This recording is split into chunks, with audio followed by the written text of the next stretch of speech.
Tema renungan firman Tuhan untuk renungan hari ini adalah tanda kesetiaan, menunjukkan kuasa Tuhan melalui tindakan kita. Ayat Alkitab yang kita baca sesuai bacaan Sabda Bina Umat GPIB hari ini adalah dari Keluaran 7, ayat 6 sampai ayat 13 yang berbunyi sebagai berikut.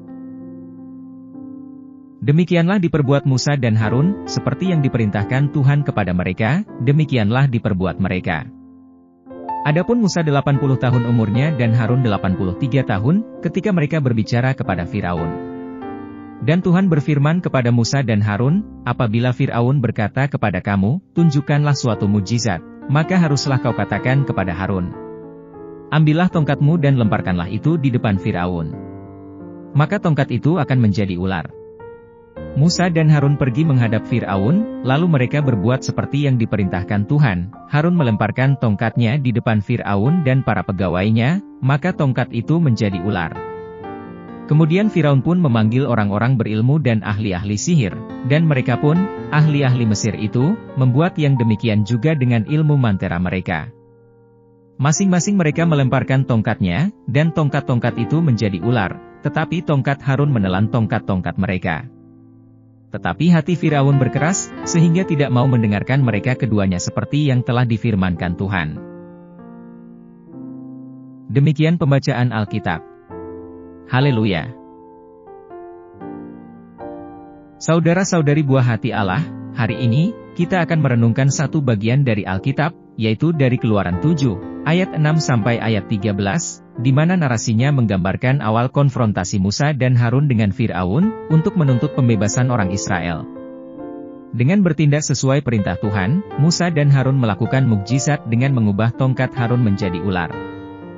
Meskipun para ahli sihir Firaun mampu meniru perbuatan ini dengan tongkat mereka sendiri, tetapi semua tongkat mereka ditelan oleh tongkat Harun. Meskipun menyaksikan demonstrasi kekuatan Tuhan ini, Firaun tetap keras kepala dan menolak untuk mendengarkan, seperti yang telah dinubuatkan Tuhan, bahwa Firaun akan mengeraskan hatinya.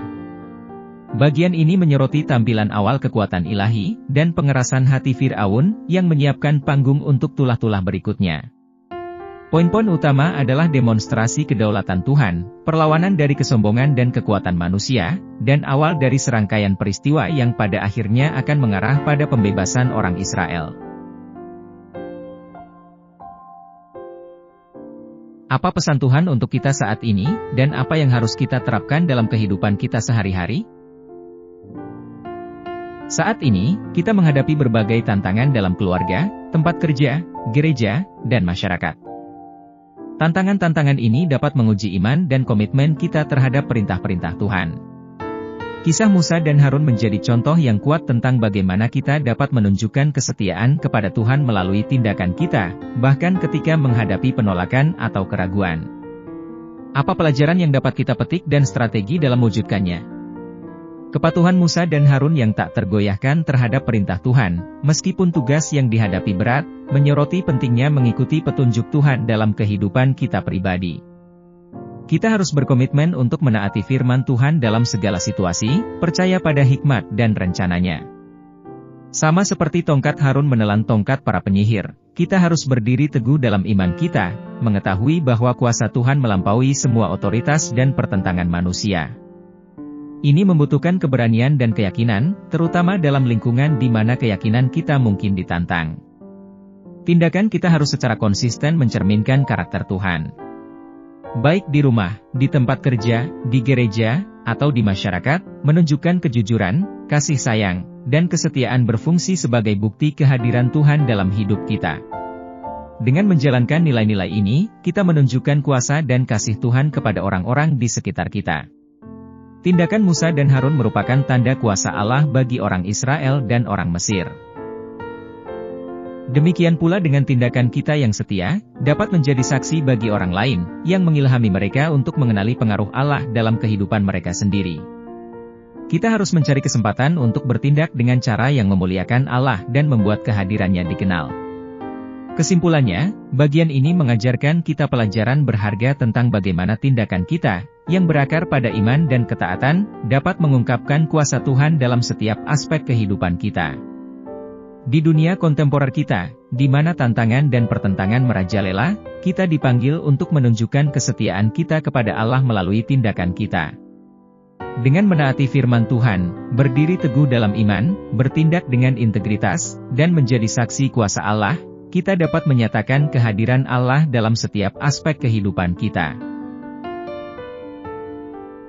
Marilah kita berdoa untuk keberanian dan integritas dalam hidup kita. Tuhan Yesus, kami bersyukur atas teladan Musa dan Harun, yang menunjukkan kesetiaan dan keberanian yang tak tergoyahkan. Bantu kami untuk mengikuti perintah-Mu dengan setia, berdiri teguh dalam iman kami, bertindak dengan integritas, dan menjadi saksi kuasa-Mu dalam semua aspek kehidupan kami. Berdayakan kami untuk menjadi berani dan tabah dalam tindakan kami, yang mencerminkan kasih dan kehadiran-Mu kepada orang-orang di sekitar kami. Kami pohonkan doa ini dalam nama Yesus Kristus, Tuhan dan Juru Selamat kami. Kiranya Tuhan menguatkan kita, dan kasih karunia Tuhan Yesus menyertai kita. Amin.